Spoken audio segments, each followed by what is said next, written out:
Voici pourquoi on n'utilise pas un insecticide qui est vraiment puissant sur un cacaoyer.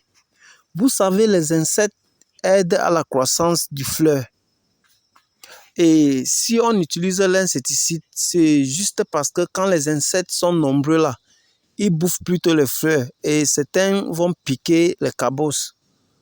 Donc quand ils sont nombreux sur un cacaoyer, maintenant on utilise l'insecticide pour réduire juste le nombre des insectes sur un cacaoyer. Ce n'est pas pour les éradiquer, donc pour enlever tous les insectes. Donc c'est pour cela qu'on ne doit pas utiliser un insecticide qui est assez puissant sur un cacaoyer. Sinon, vous allez éliminer tous les insectes dans votre plantation et la croissance du fleur doit être faible. Et maintenant, le rendement aussi va baisser.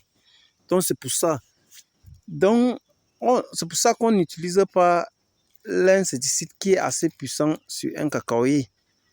Oui, on doit utiliser l'insecticide qui n'est pas puissant pour juste réduire le nombre des insectes plutôt. Et quand vous faites comme ça, la croissance va bien se passer et le rendement aussi.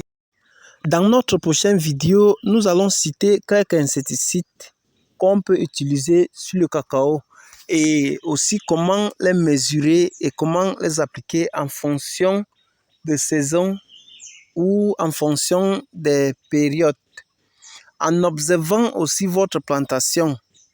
Oui, parce que ça là, c'est vraiment important. Quand vous observez bien votre plantation et que vous savez les périodes, on va vous dire les insecticides qu'on peut utiliser pour avoir le rendement. Merci.